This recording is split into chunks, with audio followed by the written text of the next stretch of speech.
Jacob was nowhere to be found. Meanwhile, I found myself back in the study.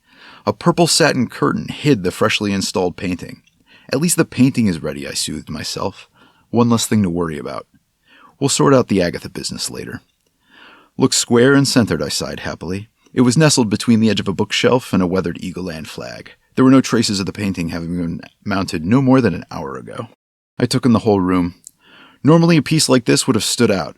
It was a large canvas, but the rest of the room was covered in bookshelves, baubles, and other decorations. This would be the only painting, though, and probably left covered for the majority of its life. Here, anyway. Glad they went for the purple satin. Really ties the room together. "Hey, mister," a timid voice squeaked from behind me. I turned to find two wide-eyed kids staring at me.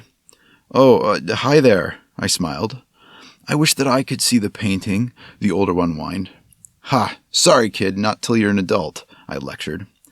"My mom said you were the man that brought the painting back," the older one continued. "That's right," I agreed. "All the way from Alcaria. Do you know where Alcaria is?" The smaller one pointed in the general direction of a map on the wall.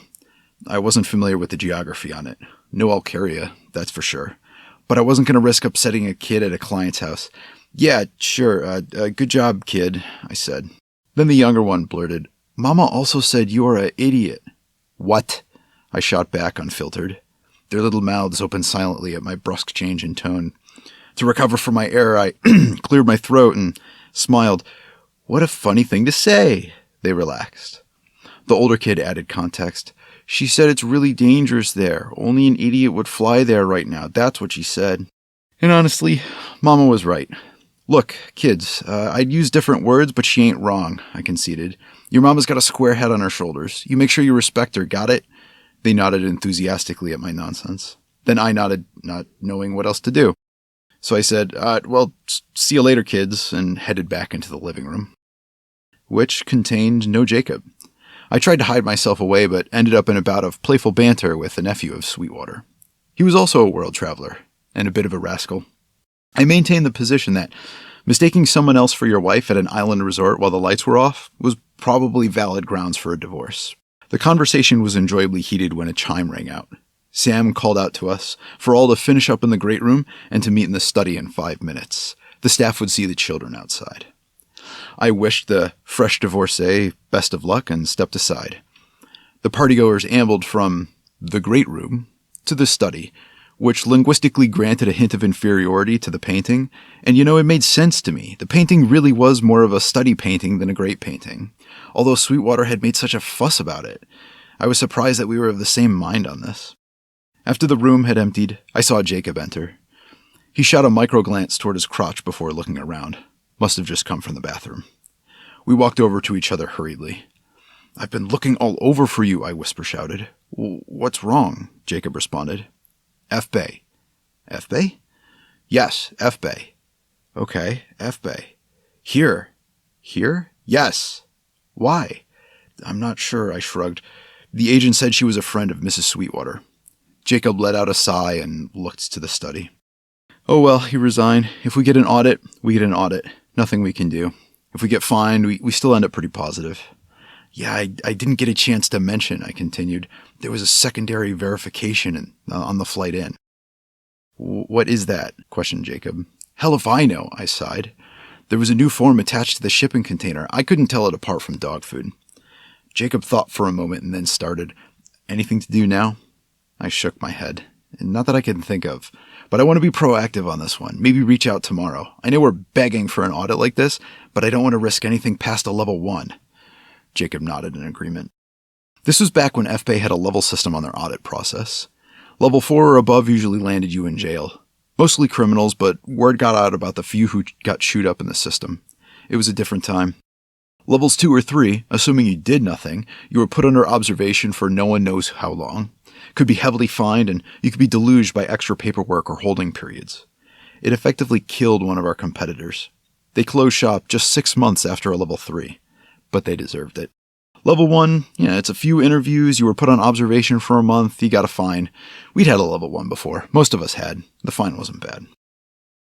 We discreetly took our position in the back of the study. Mr. and Mrs. Sweetwater appeared on either side of the painting, smiles on both faces. They were regaling the partygoers with a tale of how this painting had come into their lives 13 years earlier. I forgot most of the details, something about happening upon it around the time of their engagement. "Oh, hey," I whispered. "Agatha's up front." "Okay, which one?" Jacob responded. Black hair," I said. "Almost everyone here has black hair," Jacob complained. "Blue dress, glasses," I mocked. Okay, I think I see her. Wait, yeah, okay, I see her. Yeah, that's not her." I got an elbow to the ribs. "J-Guy, it's the giant wearing the black suit," I snickered. "Oh, yeah," Jacob sighed. And in a few minutes the Sweetwaters wrapped up their speech. They thanked Jacob and I. The partygoers turned towards us. A few clapped their hands politely. We responded with quick bows. On their faces I could see some showing anxiety and others excited anticipation. I could tell who the experienced ones were easily enough. Most were lightweights, as far as I could tell. Sweetwater tore the purple curtain down to reveal the painting. In only a few minutes the room shifted in a tone from silent onlookers to laughter and boisterous chatter. In our line of work, Jacob and I were exposed to this kind of stuff so often that this low-grade piece would hardly affect us. As such, we'd taken no precautions beforehand. Jacob leaned towards me and whispered, "Another job well done." But I didn't react. I was frozen in place, squinty eyes staring down the painting. "Dimi, are you serious?" Jacob huffed amusingly. "This thing is grade D. Tops." I soaked in the horror of the situation. Then I violently turned towards my friend and spat out a whisper. "We need to talk. Alone. Let's go." Jacob shrugged and walked with me. On the way to the living room, I passed Sam, whose face was light red and smiling.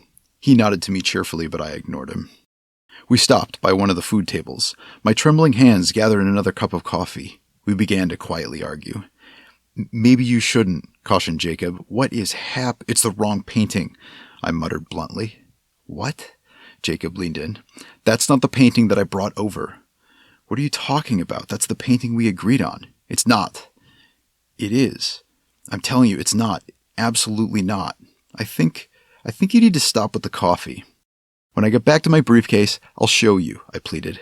Jacob looked around and folded his arms. I went into elaborate detail. The foil fleck in the upper right-hand corner, it was supposed to be brass, not gold. The background wash was a tint colder purple than the original. One of the several green spirals left of center, it was now counterclockwise instead of clockwise, and the translucent red paint splatter was slightly heavier than what I'd originally seen. My God, the painting was hideous. Like the bedspread under a violently ill clown. But worse than hideous, it was the wrong painting. Jacob just blinked at me like I was an idiot. "Assuming you're right, which I don't think you are," Jacob chided, "no one's counterfeiting this garbage. So it's one in a series, maybe. Who cares?" "F-Bay is going to care," I retorted. "Well, are they?" Jacob pondered. "So we found the wrong painting. It looks just like the one we were contracted to find. It's an honest mistake." "No, I packaged a different painting than this one," I explained. "On some agent's desk is documentation of the painting that was shipped, and in that room is something else."